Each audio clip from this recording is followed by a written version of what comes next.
मीर जाफर वाला वार।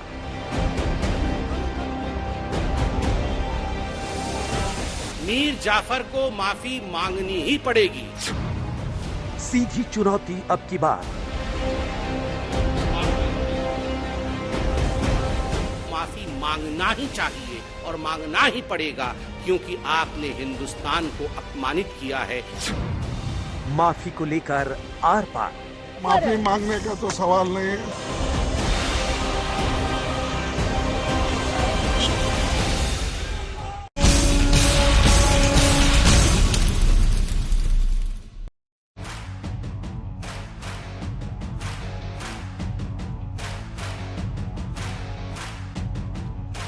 नमस्कार, आप देख रहे हैं हल्ला बोल। आपके साथ मैं हूं अंजना ओम कश्यप। बयान पर लड़ाई मीर जाफर तक आई। आज हम हल्ला बोल में इसी पर चर्चा करेंगे, लेकिन उससे पहले आपको मीर जाफर के बारे में जरा बताते हैं। मीर जाफर बंगाल के नवाब सिराजुद्दौला का सेनापति था, लेकिन उसे गद्दारी की, जिसकी वजह से पलासी की लड़ाई में अंग्रेज जीत गए और हिंदुस्तान में अपना पैर जमा लिया। मीर जाफर को गद्दारी का पर्यायवाची माना जाता है। अब बीजेपी ने राहुल गांधी को आज का मीर जाफर बताया है। बीजेपी की ओर से राहुल पर हमला करते हुए पार्टी के प्रवक्ता संबित पात्रा ने कहा कि जो काम मीर जाफर ने किया था वही राहुल ने किया और अंग्रेजों से मदद मांगी, लिहाजा उनको माफी मांगनी ही होगी। आप मेरी एक तरफ देख रहे हैं कि बीजेपी ने राहुल पर क्या हमला किया, मीर जाफर से लेकर शहजादा नवाब तक बताया। दूसरी तरफ आप देख रहे हैं कि कैसे हर रोज राहुल पर बीजेपी एक नया तीर चल रही है। हम हल्ला बोल में इसी सवाल पर चर्चा करेंगे, लेकिन क्या राहुल गांधी के लंदन वाले बयान पर सियासत थमेगी? ये रिपोर्ट देखिए, फिर चर्चा की शुरुआत।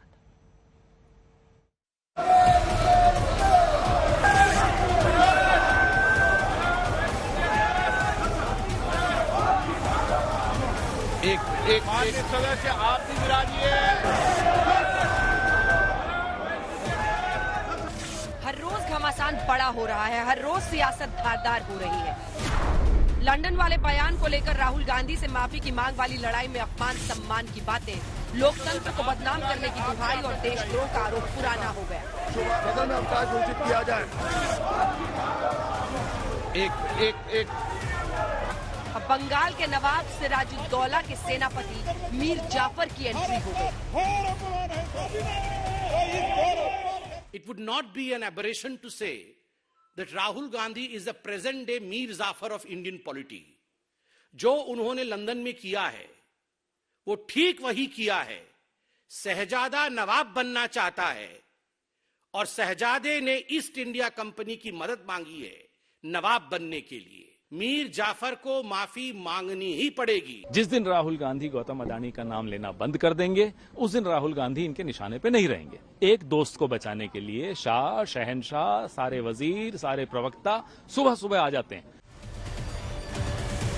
लंदन वाले बयान को लेकर राहुल पर अंग्रेजों से मदद मांगने का आरोप बीजेपी पहले से लगा रही है, लेकिन अब मीर जाफर से तुलना करके बीजेपी ने हमले को धार दिया है। माफी मांगे, क्योंकि पलासी की लड़ाई में नवाब सिराजुद्दौला के खिलाफ अंग्रेजों का साथ देने वाला मीर जाफर गद्दारी का पर्याय माना जाता है। अब बीजेपी कह रही है कि जनता का आदेश है, राहुल को माफी मांगनी ही पड़ेगी। हिंदुस्तान के एक साधारण जनता के रूप में ये आदेश देते हैं, ये डिमांड करते हैं कि यू हैव टू अपोलोजाइज।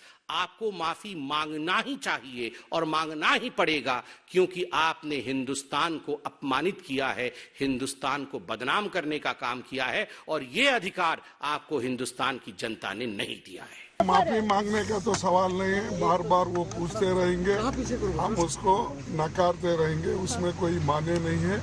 ये होना बोल के इशू को डाइवर्ट करने के लिए कर रहे हैं। राहुल से माफी की मांग का शोर हर दिन संसद में भी सुनाई दे रहा है। दूसरी ओर अडानी पर जेपीसी की मांग को लेकर कांग्रेस समेत पूरे विपक्ष की मोर्चेबंदी जारी।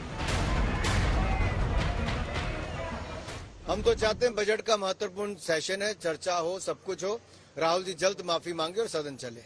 क्षमा अगर किसी को मांगना है तो सबसे पहले प्रधानमंत्री नरेंद्र मोदी जी को मांगना पड़ेगा, क्योंकि विदेश की जमीन पे अगर हिंदुस्तान को कोई प्रधानमंत्री, ऐसा कोई प्रधानमंत्री है हिंदुस्तान में जो छोटा किया, नीच किया, अपमान किया, कलंकित किया, तो वो नरेंद्र मोदी जी है।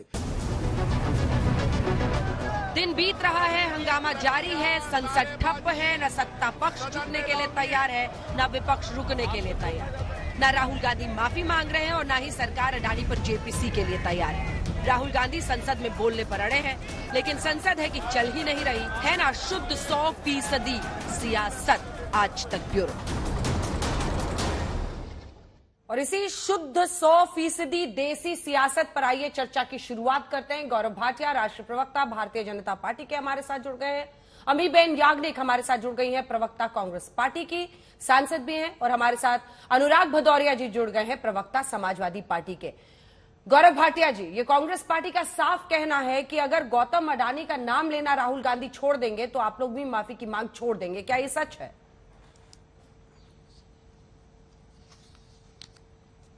अंजना जी, देखिए, पूरा देश आज ये मांग कर रहा है कि विदेशी धरती पर जाकर जिस तरह से झूठे बयान दिए राहुल गांधी ने, जिस तरह से भारत का अपमान करने का प्रयास किया, उन्होंने कहा लोकतंत्र नहीं है भारत।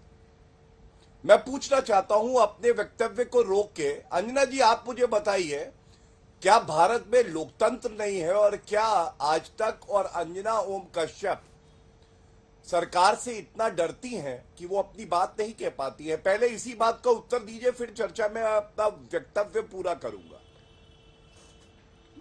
मुझे नहीं पता कि मुझे इस बहस में शामिल होना चाहिए या नहीं होना चाहिए, मैं प्रश्न पूछने के लिए हूं, लेकिन मेरी ये राय है कि भारत जैसा जीवंत लोकतंत्र और कहीं नहीं है। अपनी बात पूरी कीजिए। धन्यवाद अंजना जी। तो जब आपने ये बात कहा, और मैं आपसे प्रश्न नहीं पूछता, क्योंकि एंकर का काम है प्रश्न पूछना और हमारा काम है उत्तर देना, लेकिन एक नागरिक हम सब हैं और हमारे मतभेद हो सकते हैं, लेकिन विदेशी धरती पर जाके आप कहें कि जो दूसरे देश हैं वो भारत का लोकतंत्र बचाएं, जो राहुल गांधी की बात का जो है लब्बो लबाब था, तो मैं समझता हूं हर भारतीय को आपत्ति होगी। और वैसे भी राहुल गांधी माफी भी रहे हैं। आप जानती हैं, राफेल के मसले में भी उन्होंने इसी तरह से गलत बयानी करके कहा था चौकीदार चोर है। बाद में क्या हुआ? सर्वोच्च न्यायालय में माफी मांगी। तो आज ये क्यों नहीं पूछा जाएगा कि आप माफी क्यों नहीं मांगते हैं अपने गलत वक्तव्यों के लिए? और मैं एक बात और कहूंगा, यहां अमीबेन जी बैठी हैं। अमीबेन जी, आप मुझे चुनौती देता हूं आज तक पे वो वक्तव्य प्रधानमंत्री जी का दिखाइए, जब उन्होंने कहा हो कि सिख जो हैं, जो मुसलमान हैं, ये द्वयम श्रेणी के नागरिक हैं, दर्जे के नागरिक हैं। ये कब कहा है? ये अब राहुल गांधी ने कहा है।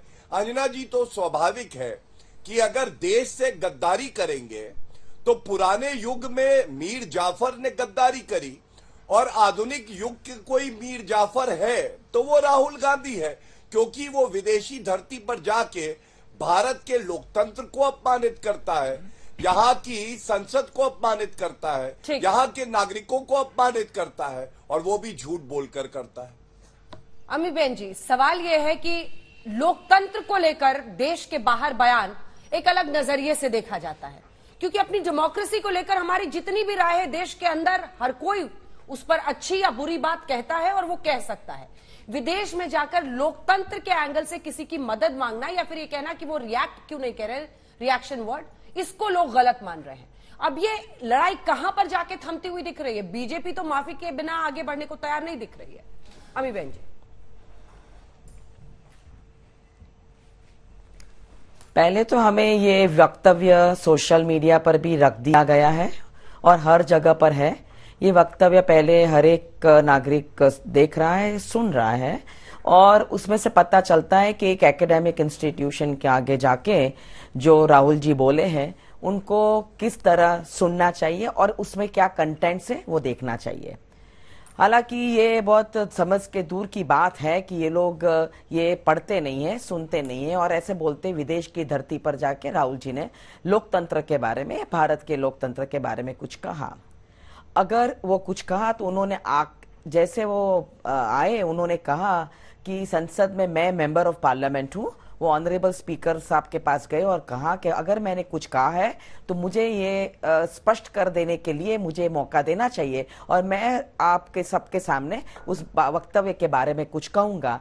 पर उनको वो परमिशन नहीं दी गई और सदन आपने देखा कि कंप्लीटली वो बंद कर दिया गया और दोबारा जब हुआ तो वैसे म्यूट कर दिया पूरा, तो चला ही नहीं। तो ये बता रहा है कि भाई हमारी लोकतंत्र, आप जैसे कह रहे हैं, बहुत जीवंत है। तो वो जीवंत प्रसारण सारे देश ने देख लिया कि पूरा संसद म्यूट हो गया, बिल्कुल सबके माइक बंद हो गए, किसी ने कुछ सुनाई नहीं दिया। सारे मिनिस्टर्स वहां बैठे थे, स्पीकर साहब बैठे थे, सब वो वहां बैठे थे। तो ये एक अलग बात है। दूसरी बात है कि ये जो आप कह रहे हैं कि विदेशी धरती पर जाके कुछ कहा, तो जो कुछ कहा उसकी सफाई देने के लिए वो खुद आगे आ रहे हैं, तो क्यों आप वो मौका नहीं दे रहे हैं? तो ये क्या हमारी लोकतांत्रिक ये है मेथोडोलॉजी है कि ये प्रक्रिया है कि हम किसी को मौका तक ना दे? ये कौन सी हमारी ये किसी को अपॉर्चुनिटी भी नहीं देना कि भाई तुम्हारी सफाई दे दो, आप अपनी सफाई दे दो, और जहां वो है मेंबर ऑफ पार्लियामेंट वहां आके सफाई देना चाहते हैं और वो सारा देश देखेगा तो वो सफाई देने से भी उनको वो मौका नहीं दिया जाता है। तो ये रही जो एक्चुअल पोजीशन है वो। अभी दूसरी बात मैं कहना चाहती हूं कि इतने भयानक तरीके से ये लोग बताते हैं, तो वो ऐसा क्यों है कि वन साइडेड ही बताते हैं? हमारे ऑनरेबल प्राइम मिनिस्टर डायस्पोरा के सामने जाते हैं, विदेश में जाके कितने लोगों को एड्रेस करते हैं और कहां कहां नहीं गए, चाइना, साउथ सियोल, कनाडा, जाके वहां कहते हैं। आपने देखा है, मुझे वो रिप्रोड्यूस नहीं करना है, बताना नहीं है, क्योंकि मुझे भी बुरा लगता है कि अगर वहां जाके आप कहे कि मैंने क्या पाप किया था कि मैं भारत की धरती पर मैंने जन्म लिया। ऐसे सोचते हैं डायस्पोरा वाले जो वहां जाते हैं, जो भारत छोड़ के विदेश में अपना घर बना रहे हैं, तो वो ऐसा छोड़ के ऐसा करके बताते हैं। तो हमें उनकी भी राय लेनी चाहिए जो सुनते हैं कि आपके दिमाग में क्या चल रहा है। ये लोकतंत्र के बारे में बता रहे हैं प्रधानमंत्री जी, या तो देश के बारे में बता रहे हैं कि देश की परिस्थिति के बारे में बता रहे हैं, या तो वो लोग जो हमारे देश के वहां से चले जाते हैं, वहां दूर जाके देश में बसते हैं, उनके बारे में कहते क्या है। तो ये एक्सप्लेनेशन की बात है, ये भी बात हमें लेनी चाहिए। तो ऑनरेबल प्राइम मिनिस्टर से तो किसी ने नहीं कहा कि आपको सर वहां जाके ऐसा नहीं बोलना चाहिए। अल्टीमेटली वो हमारे देश के नागरिक हैं, बाहर जाते हैं, वहां रहते हैं, उनके सामने आप जाके ऐसा कहो तो उनकी भी आपको परिस्थिति समझनी चाहिए। तो ये एक लोकतांत्रिक मेथोडोलॉजी है।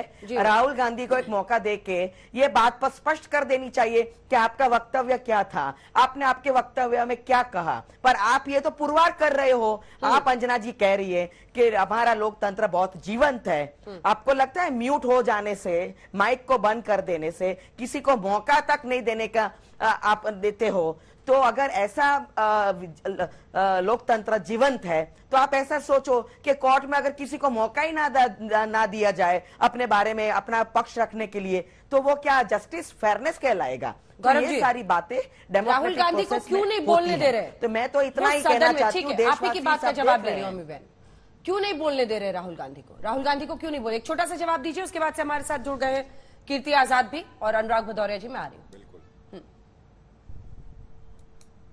देखिए, शुरुआत इसी बात से कर लेते हैं। अभी यहाँ पे अमी बेन जी ने कहा कि माइक म्यूट हो गए।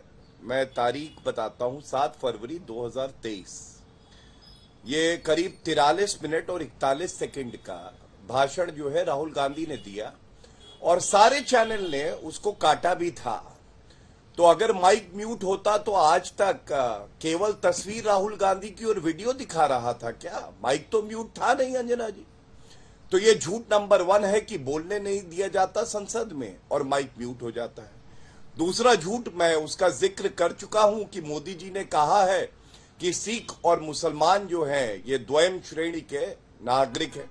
तीसरा झूठ, राहुल गांधी ने यह भी कहा विदेशी धरती पर, अंजना जी, कि मैं किसी भी भारतीय विश्वविद्यालय में नहीं जा पाता हूं, कैम्ब्रिज तो मैं आ गया हूं।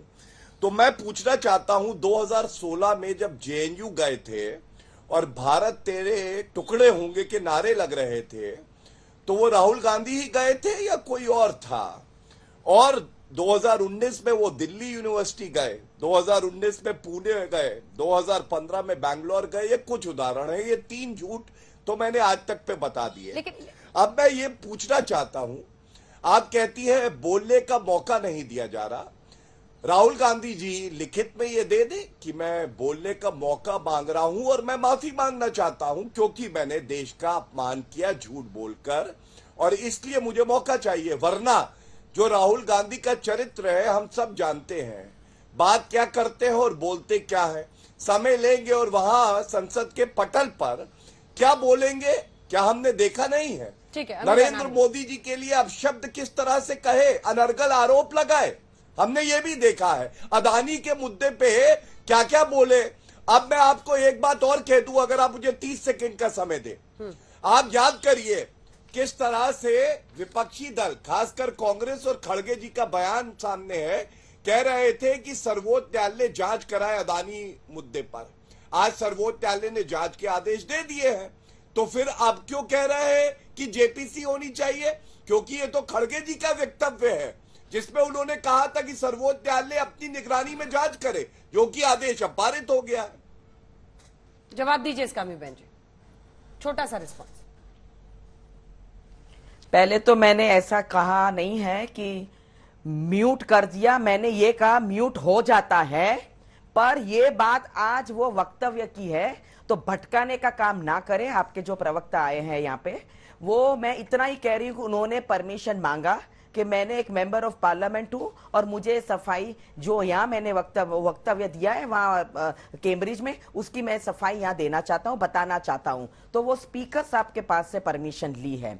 यहाँ अगर आपके प्रवक्ता ओम बिरला जी का पावर्स हथिया देना चाहते हैं और कहने लगते हैं कि आप लिखित में मांगो, आपके पास कौन से पावर है एज अ प्रवक्ता कि आप ऐसा सजेशन आके टीवी पर दे दे? वो ओम बिरला जी कहेंगे अगर उनको कहना होगा कि भैया आप राइटिंग में दे दो, आप ये करो, आप सबके पावर्स क्यों ले रहे हो? तो पहली बात ये है। और सारी दुनिया ने देखा तो आपको डर लगा तो एक्सपंज हो गए सारे रिमार्क्स। कभी ऐसा नहीं हुआ है लोकतांत्रिक व्यवस्था में कि आप किसी के भाषण से सारे जो आपको तकलीफ देने वाले हैं, आप जवाब नहीं दे पा रहे हो, वो सारी वाक्य निकाल लो भाषण में से, तो वो भी आपने कर लिया, एक्सपंज कर दिया सारे रिमार्क्स। तो ये सारी बातें देश देख रहा है। और आप ये जो बार बार ये सब कहते रहते हो कि ये राहुल गांधी का ये चरित्र, मुझे तो ये भाषा सुन के इतना खराब लगता है कि ये भाषा हो गई हमारे देश की कि आप हर एक के बारे में कुछ ना कुछ बोलते रहते हो। ये चरित्र शब्द तो हम अभी कोर्ट में भी नहीं इस्तेमाल करते हैं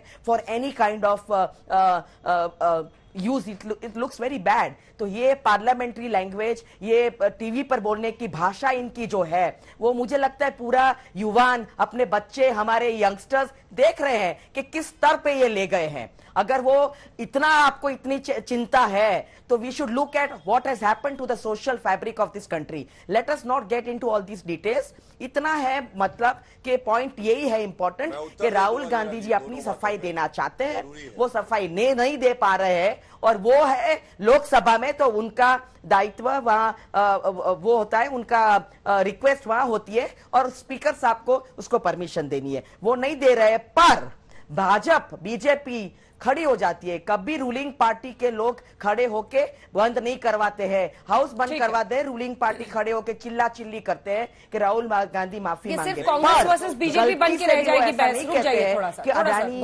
फ्रॉड नहीं, कॉर्पोरेट स्कैम है, पूरी इंटरनेशनल दुनिया देख रही है कॉर्पोरेट फ्रॉड। तो ये इस पे चर्चा हो, इस पे उसका संज्ञान लेके उस पे इन्वेस्टिगेशन। ठीक है गौरव जी, सिर्फ एक लाइन, वो ये कह रही है कि देखिए प्रेस कॉन्फ्रेंस भी की राहुल गांधी ने, उन्होंने कर्नाटक में भाषण भी बीते दिन दिया है, लेकिन वो संसद में बोलना चाहते हैं, वहां क्यों नहीं बोलने दे रहे हैं आप लोग? नहीं अंजना जी, मैं समझता हूं अमीबेन जी ने जो बात कही है वही बात मैंने भी कही थी। मैंने तो कहा कि भाई ये स्पीकर का विशेषाधिकार है। आप मुझसे सवाल पूछेंगी तो मैं तो यही बताऊंगा कि राहुल गांधी का चरित्र यही रहा है कि वो कहते कुछ है, करते कुछ है। और अगर उनको लगता है कि उन्हें इसी पे स्पष्टीकरण देना है और देश को सफाई देके माफी मांगनी है, तो ये स्पष्ट कर दे स्पीकर महोदय को, इसमें इनको आपत्ति नहीं होनी चाहिए। और दूसरी बात, भाषा की मर्यादा की कर रही थी। अरे मैंने चरित्र कहा, चरित्र मीन्स कैरेक्टर, ओके। और जो आप कहते हैं नरेंद्र मोदी की कबर खुदेगी, आप कहते हैं मौत का सौदागर, खून की दलाली, वो कितना उचित है? आप बताइए, चौकीदार चोर है पे आज तक माफी मांगी राहुल गांधी ने? वो तो उस वक्तव्य को भी ठीक ठहराते हैं। तो अमीबेन जी, कम से कम आप सलाह दीजिएगा राहुल गांधी को कि इस तरह की भाषा का प्रयोग देश के चुने हुए प्रधानमंत्री जी के लिए नहीं करना चाहिए। कीर्ति आजाद जी, इस पूरी लड़ाई में टीएमसी कहां खड़ी है? क्योंकि मल्लिकार्जुन खड़गे विपक्षी एकजुटता करने के लिए अडानी के मुद्दे पर जितनी मीटिंग्स करते हैं उससे टीएमसी अलग रह रही है। क्या स्टैंड है आपका? क्या आपको लगता है कि राहुल गांधी ने जो विदेश में बोला है वो सही है, गलत है, माफी की मांग गलत है या सही है? क्या स्टैंड है? गतिरोध जो इस वक्त संसद में चला हुआ है उस पर कीर्ति जी। गतिरोध हमारा केवल एक ये है कि विषय से, मुद्दे से लोगों को दिग्भ्रमित करने के लिए प्रयास किया जा रहा है कि राहुल गांधी से माफी मांगी जाए। हमारा केवल एक ये कहना है, आपने कहा कि हिंडनबर्ग को हम कैसे बुलाएंगे और कैसे करेंगे। मामला है अडानी का, जो 1,20,000 करोड़ का नुकसान हुआ है आम लोगों को। LIC में 70% भारतीय लोग हैं जो अपना पैसा लगाते हैं। वो मध्यम वर्ग के आते हैं, निम्न मध्यम वर्ग के आते हैं, अधिकतर वो लोग हैं जो LIC में पैसा लगाते हैं। इसी प्रकार से स्टेट बैंक का पैसा उसमें से गया है, PNB का पैसा उसमें से चला गया है। हमारी मांग केवल यह है कि JPC हमने देखा है कि किस प्रकार से इतने सालों से उसका कोई निष्कर्ष नहीं निकल करके आया है। हमने कहा है कि सुप्रीम कोर्ट के माध्यम से इसके ऊपर जांच होनी चाहिए और अडानी का तुरंत अरेस्ट होना चाहिए। अभी मेहुल चोकसी देखिए, जिस पर लुकआउट नोटिस था वह फ्री हो गया। यहां से देश से लोग भाग गए, उनको वापस लाने का था, उनको वापस लेकर के नहीं आए। तो हमारा यह कहना है कि अडानी को तुरंत अरेस्ट किया जाए जिससे वो देश से भागे नहीं, और 1,20,000 करोड़ का जो नुकसान हुआ है वह नुकसान कम से कम उसके भराई पूर्ति तो हो, किसी तरीके से वह सामने तो आए। तो इन मुद्दों से भटकाने के लिए यह प्रयास किया जा रहा है कि राहुल गांधी माफी मांगे। आप सोचिए, देश की सुरक्षा की बात हम लोग करते हैं। अभी तो हमने कहा कि राहुल गांधी ने बाहर कहा और देश की बदनामी हो गई। मुझे यह बताइए कि 5 महीने से देश की सुरक्षा में सबसे बड़ा सेंध अगर किसी ने मारा है तो वह भारतीय जनता पार्टी के एक सदस्य ने, जो PMO का असिस्टेंट सेक्रेटरी बनकर कश्मीर में 5 महीनों तक घूमता रहा। Z+ सिक्योरिटी ली। Z+ सिक्योरिटी लोगों को ऐसे ही नहीं मिलती है, वह मिलती है जब तक कि गृह मंत्रालय यहां से न कहे। और वह वहां पर 5 महीने तक घूमता रहा, अपने फेसबुक पर, अपने सोशल मीडिया पर सब कुछ देता रहा। उसके बावजूद सरकार ने उसको नहीं पकड़ा। उसकी एड्रेस क्या था? 34 मीना बाग।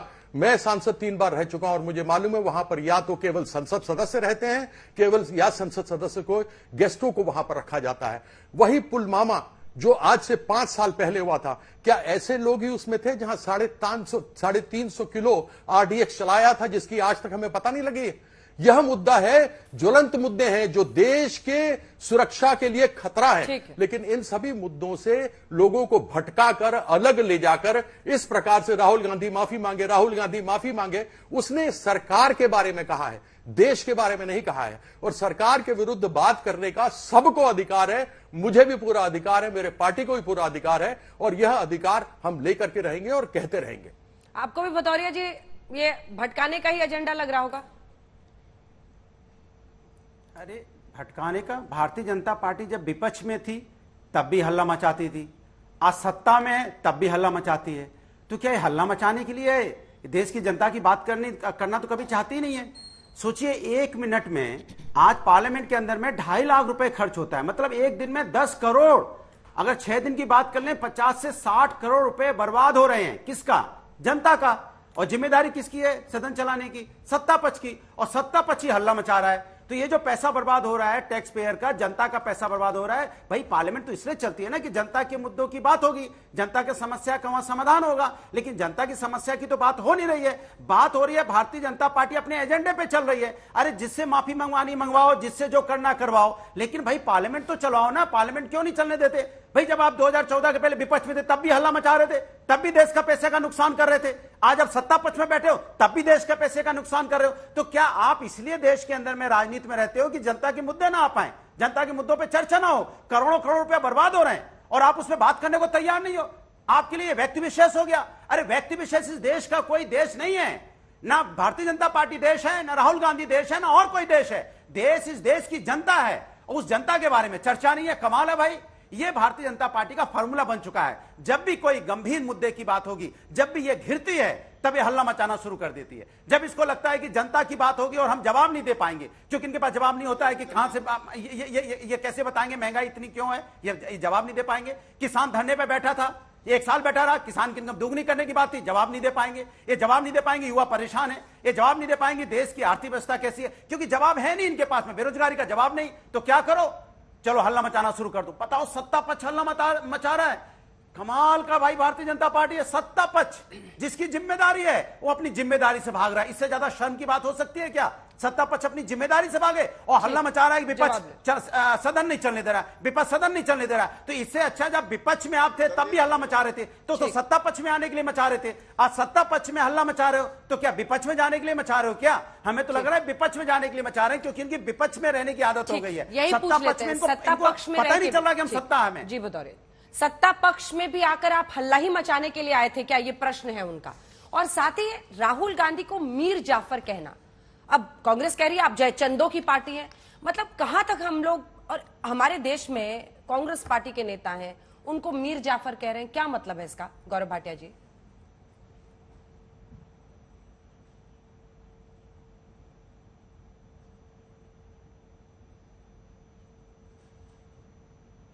गौरव जी,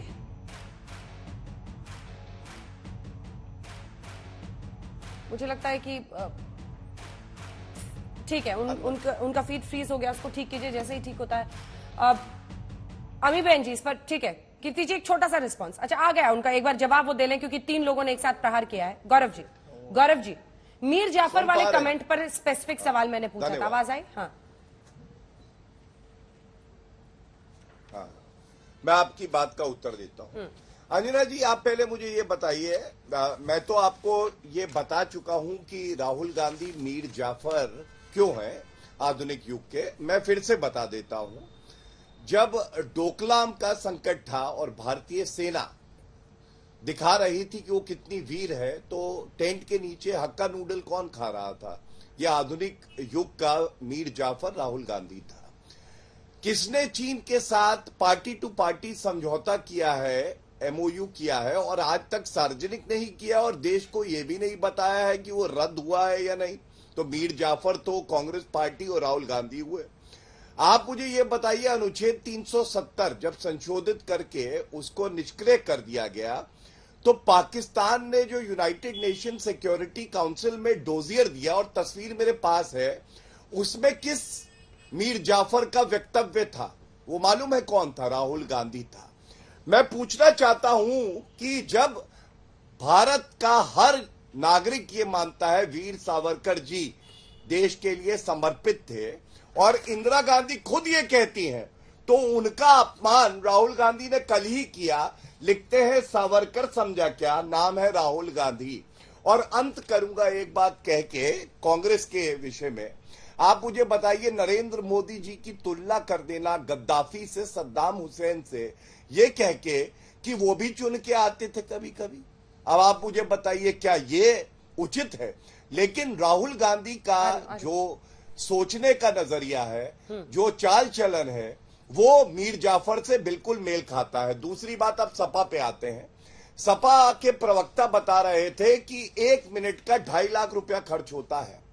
तो मैं ये जानना चाहता हूं कि जब एक नेत्री के अंडरवेयर का रंग बताते हैं आजम खान और अखिलेश यादव बगल में बैठकर हंसते हैं, तो क्या तब इनको नहीं याद आया कि 2.5 लाख रुपए 1 मिनट में खर्च होता है जनता का? जब चेयर की तरफ रमा देवी जी बैठी थी, एक महिला को आंख में आंख देखकर आजम खान बोलते हैं, मन करता है तुम्हारी आंखों में देखता रहूं, तब 2.5 लाख रुपया नहीं खर्च होता है। और आप मुझे ये बताइए, भारत माता को डायन बुला देते हैं और अखिलेश यादव उन्हें पार्टी से नहीं निकाल पाते। और एक बात और, जो विदेशी हस्तक्षेप की है, राहुल गांधी और अखिलेश यादव और आजम खान में आप देखिए कितनी समानताएं हैं। जब एक घटना हुई थी लिंचिंग की, समाजवादी पार्टी की सरकार थी प्रदेश में, तो यूनाइटेड नेशंस को चिट्ठी लिख दी थी आजम खान ने कि देखो यहां पे अल्पसंख्यक सुरक्षित नहीं है। सरकार इनकी थी उत्तर प्रदेश में, लॉ एंड ऑर्डर इनके तत्वाधान में था, लेकिन यूनाइटेड नेशन से मांग रहे थे मदद। तो इसलिए कांग्रेस हो या समाजवादी पार्टी हो, इनकी सोच हमेशा देश विरोधी रहती है। ठीक है, एक बार कीर्ति जी को दिखा दीजिए, वो बहुत देर से हाथ उठा रहे थे बोलने के लिए। के प्रवक्ता का भी उत्तर दे दूंगा अगली बार। ठीक, कीर्ति जी इसके बाद आरिफ भदौरिया मौका दीजिएगा, मैं जवाब दे दूंगा। ठीक। हाँ, अभी मीर जाफर पर बात हो रही थी, उससे पहले शायद इन्होंने महिला का आदरणीय माँ बहन के किसी उसका किया, तो उसमें रंग के बारे में इन्होंने बात किया। तो मैं ये जानना चाहता हूं कि बाबा रामदेव के लंगोट का रंग नहीं दिखाई देता कि कितना अपमान होता है हमारे इस रंग का, जहां वो लंगोट पहनते हैं अपना। दूसरी बात मीर जाफर की हुई, तो यह मीर जाफर के वंशज हैं। आजाद हिंद फौज में जमा होने के लिए मना कर दिया गया था हिंदुस्तानियों को, और कहा गया था कि अंग्रेजों की फौज में जुड़ो और द्वितीय महाविश्व में चले जाओ, युद्ध में चले जाओ। इन्होंने क्विट इंडिया मूवमेंट के लिए आदरणीय श्री डॉक्टर श्यामा प्रसाद मुखर्जी जी ने उस समय गवर्नर जनरल ऑफ इंडिया, शायद वेवल थे, उनको चिट्ठी लिखी थी कि यह भारत छोड़ो आंदोलन बहुत गंभीर है, इसको तुरंत रोकना चाहिए और गिरफ्तारियां करनी चाहिए। हमारे आदरणीय माफी वीर सावरकर जी ने जिन्ना के साथ मिल करके 2 नेशन थ्योरी चलाई थी और देश को बांटा था। यहां तक कि इनका जो गुरु संस्था है, 52 वर्ष तक उसने अपने संस्था पर कभी भी तिरंगा झंडा नहीं लहराया, और यह दूसरों को मीर जाफर बोले तो यह अतई कतई उचित नहीं लगता। और जब आप कभी बात करते हैं हिंदू राष्ट्र की, तो याद रखिएगा स का सिंधु, जो लोग स नहीं बोल पाते थे वो ह बोलते थे और सिंधु की जगह हिंदू बोलते थे, हिंदू दरिया जाना है। आप वो राष्ट्र बनाना चाहते हैं। मैं केवल इतना कहना चाहता हूं, जब हमारे पास अपने भारत के 3 संस्कृत शब्द हैं जिसका कि हम लोग हर एक पूजा में उपयोग करते हैं, आर्यावर्ते, भारत खंडे, जम्बू द्वीपे, इन सबों का राष्ट्र बनाया जा सकता है। ये हमारे अपने संस्कृत वर्ड है, न कि मुगलों द्वारा दिए गए नाम के ऊपर हमें राष्ट्र बनाने की आवश्यकता है। तो कृपया पहले बोलने से अपने गरेबान में झांकना चाहिए कि मीर जाफर कौन है, किसने देश के साथ गद्दारी की है। मैं केवल इतनी अपनी बात रखना चाहता था, क्योंकि मीर जाफर की बात आई थी। मैं उत्तर दे दूं जरा। जवाब दीजिए इसका, गौरव। मुझे भी जवाब देना है। देखिए, सबसे पहले तो इस तरह से बोलना कि मैंने जो उदाहरण दिया एक नेत्री के अंडरवेयर का रंग कोई बताए, तो ये कितना अनुचित है, निंदनीय है। और उसकी तुलना ये बाबा रामदेव जी के वस्त्रों से करते हैं कि कहां कहां पहना है। मैं समझता हूं इनका खुद का जो स्तर है इन्होंने उस वाक्य में दिखा दिया है।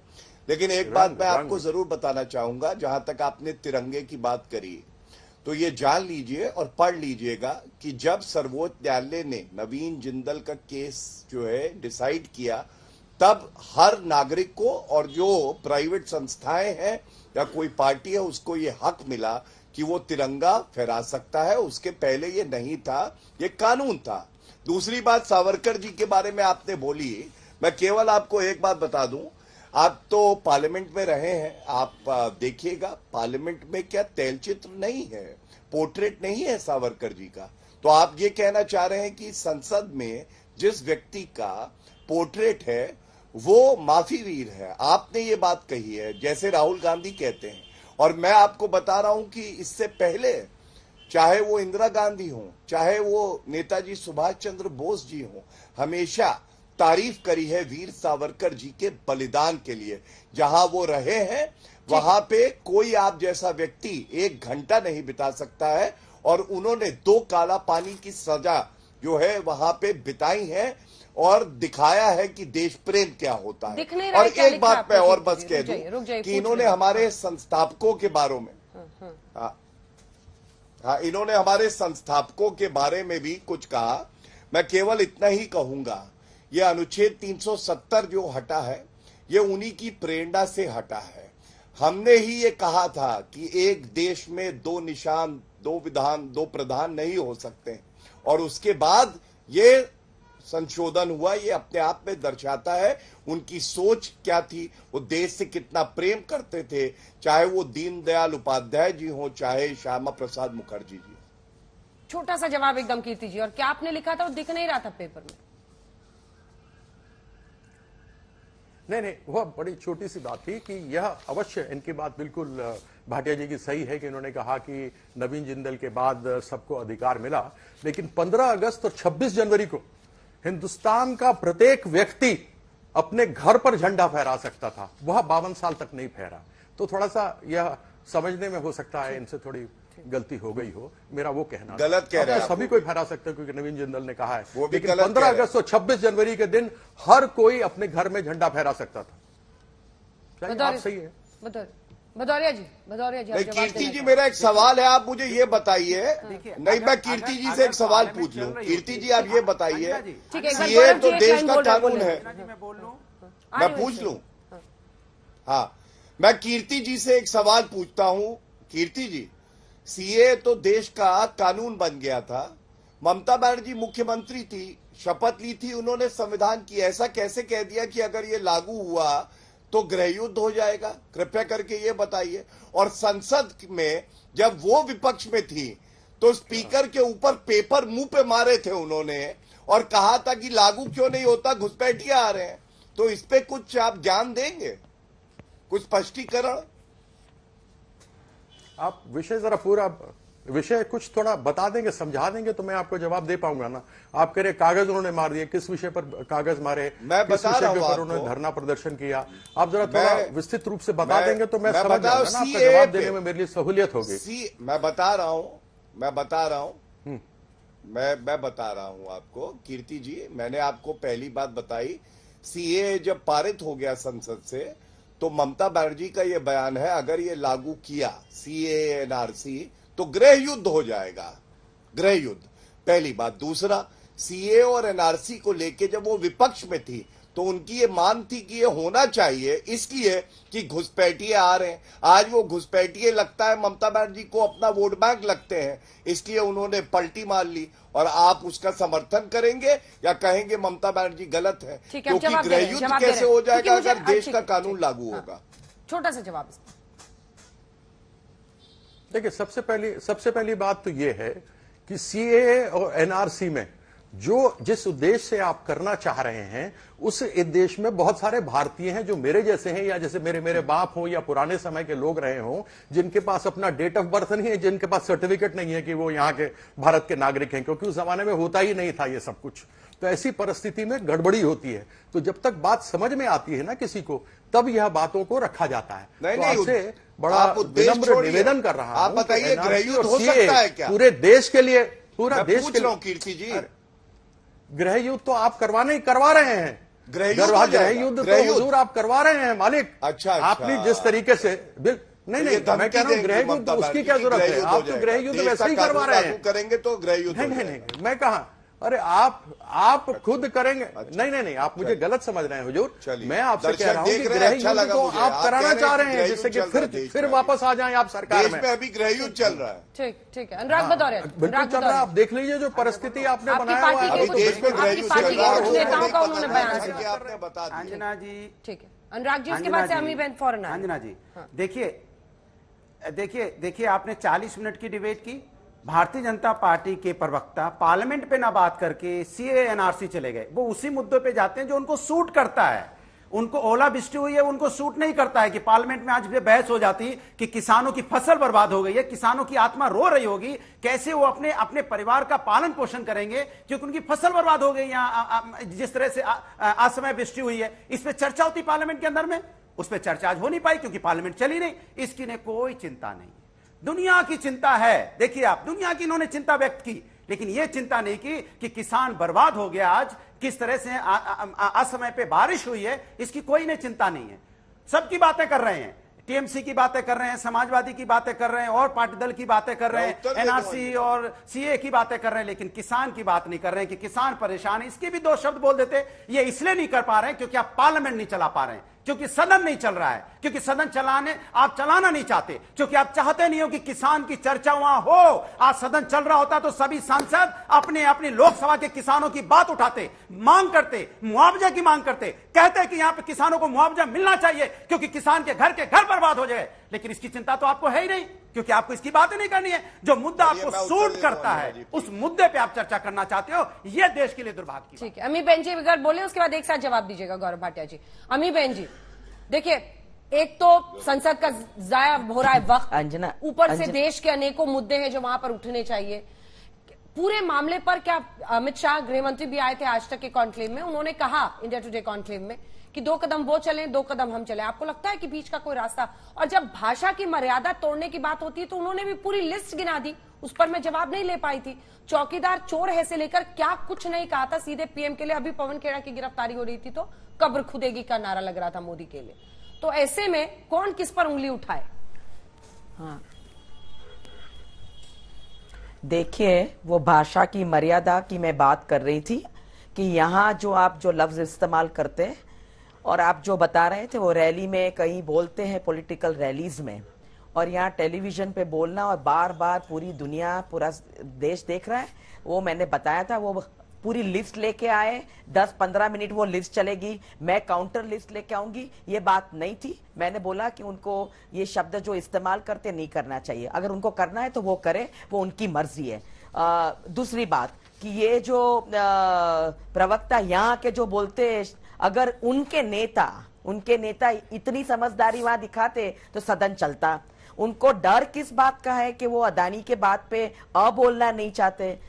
267 की नोटिस हमारी बिल्कुल एंटरटेन नहीं हो रही है। हम क्या मांग रहे हैं? हम एक सफाई मांग रहे हैं, हम डिस्कशन मांग रहे हैं। पूरी दुनिया, हमारे जो देशवासियों हैं जिन्होंने पैसा लगाया है LIC, SBI में, PNB में, वो कह रहे कि हमारे पैसे का क्या हुआ, आपने कैसे लगा दिया सारा अदानी की कंपनीज में। गौरव जी, अब जवाब दीजिए अंत में तीनों की बातों का। तो डिस्कशन तो होना चाहिए, वही बात कह रहे हैं। दूसरी बात, जल्दी से उनको दुनिया भर का इतिहास बताते थे, उधर का इधर का। वो थोड़ा आगे जाके देख ले, पीछे जाके, कि सुषमा जी और जेटली जी ने कहा था कि हमारे पास यही बात है डिसरप्शन करने की, जवाब तो देना पड़ेगा। तो JPC मिली थी, ये क्यों जवाब जल्दी नहीं दे रहे? सिर्फ 2 लाइन आते ही चिल्लाने लगते। हाँ, देखिए, हाँ बिल्कुल, देखिए, सबसे पहले तो कांग्रेस का तो फिर से कहूंगा चरित्र ये है कि आज ही चेयरपर्सन राज्यसभा, उन्होंने ऑल पार्टी मीटिंग बुलाई थी। क्या कांग्रेस पार्टी गई थी उस मीटिंग में? ये तो जो चेयर होती है उसका भी सम्मान नहीं कर सकते हैं, और उम्मीद करते हैं कि सब इनकी बात सुने। ठीक है, जल्दी, वक्त इतने की इजाजत देता है। आप सभी का बहुत धन्यवाद हमारे साथ जुड़ने के लिए। देखते रहिए